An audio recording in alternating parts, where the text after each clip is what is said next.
तुम्हारे लिए सरप्राइज है। सरप्राइज? कैसे सरप्राइज? अरे वो मैंने माँ को बुलाया है। क्या तुम्हारी माँ आई है? रुस्तम, साल में एक बार मेरा बर्थडे आता है और तुमने अपनी माँ को बुला के वो भी खराब कर दिया। अरे क्या जरूरत है तुम्हारी माँ को बुलाने की? मैंने तुम्हें बोला था क्या? सुमन ये कैसी बातें कर रही हो? तुम्हें तो खुश होना चाहिए ना कि तुम्हारे बर्थडे पे माँ आई है। अरे क्या खुशी यार, तुम्हें पता भी है तुम्हारी माँ जब यहाँ पे आएंगी ना तो वो मुझे 2 मिनट की चैन की सांस भी नहीं लेने देंगी। कभी चाय बना दो, कभी घर का काम करो, कभी उनकी दवाइयाँ दो। अरे मेरे सिर में दर्द हो जाता है। सुमन तुम होश में तो क्या बोल रही हो? कुछ भी बोले जा रही हो। अरे वो माँ है, कुछ तो शर्म करो। रुस्तम, तुम्हें समझ में नहीं आता मैं क्या कहना चाहती हूँ? अरे मुझे नहीं टाइम स्पेंड करना था तुम्हारी माँ के साथ, मुझे सिर्फ तुम्हारा टाइम चाहिए था, तुम्हारे साथ वक्त बिताना था मुझे, लेकिन तुमने वो भी चौपट कर दिया। अच्छा एक बात बताओ, माँ हमारे साथ नहीं रहेगी तो किसके साथ रहेगी? पर मुझे तो ये समझ में नहीं आ रहा तुम्हें माँ से इतनी तकलीफ क्यों है? देखो मुझे कुछ नहीं पता रुस्तम, लेकिन मैं तुम्हें एक बात समझा देती हूँ। अगर वो यहाँ आएंगी ना तो मैं इस घर में बिल्कुल भी नहीं रहने वाली। जब तुम्हारी माँ यहाँ आए तो उन्हें प्लीज वृद्धाश्रम छोड़ाना, अगर तुम्हें मेरी खुशी देखनी है तो।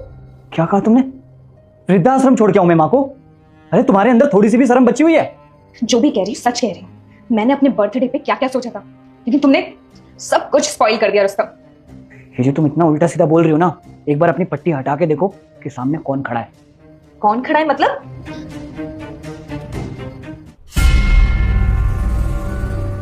माँ आप यहाँ पे कब आई? अब बोलो ना जो तुम थोड़ी देर पहले बोल रही थी। रुस्तम, तुमने मुझे क्यों नहीं बताया कि मेरी मम्मी आई हुई है? अरे वाह, जैसे तुम्हें पता चला कि तुम्हारी माँ है, तुम्हारे तो तेवर ही चेंज हो गए। देख लिया मम्मी जी कैसी है आपकी लड़की। जब मैंने आपको बताया था तब तो आपको बिलीव नहीं हुआ था, अब अपनी आंखों से देखने के बाद आपको विश्वास तो हो गया होगा। ये तो कुछ भी नहीं है, आपको नहीं पता कि मेरी माँ के साथ कैसा सलूक करती है। सुमन एक बात बताओ, आखिर मेरी माँ ने बिगाड़ा क्या है जो तुम्हारे दिल में मेरी माँ के लिए इतनी नफरत है? अरे मैं भी तो हूँ, मैं तो तुम्हारे मम्मी पापा की इतनी इज्जत करता हूँ, फिर तुम क्यों नहीं करती हो? और मुझे शर्म आती है कि मैंने तुम जैसी लड़की से शादी की। बदतमीज लड़की, मैंने तुझे ये सब सिखा के ससुराल में भेजा था? अरे शादी के टाइम पे कितना समझाया था तुझे कि बेटा ये बचपना छोड़ दे, अब तेरी शादी हो रही है और ससुराल में जाके सास ससुर की सेवा करना, अपने पति का मान सम्मान करना। तू ये सब कर रही है यहाँ के? नाक कटवा दी तूने मेरी अपने ससुराल में। अरे दामाद जी के सामने तूने मुझे शर्मिंदा कर दिया। कैसे खड़ी रहूं मैं इनके सामने? क्या बोलते होंगे ये कि कैसी माँ है और कैसी बेटी है उसकी। अरे दामाद जी को देख, वो कितने अच्छे हैं, वो जितनी इज्जत तेरी माँ की करते हैं तूने कभी नहीं की ना उनकी माँ की। और क्या कह रही थी तू कि वृद्धाश्रम छोड़ दो माँ को? अगर तेरी माँ को इस उम्र में कोई वृद्धाश्रम में छोड़ देगा तो तू सुकून से रह पाएगी क्या?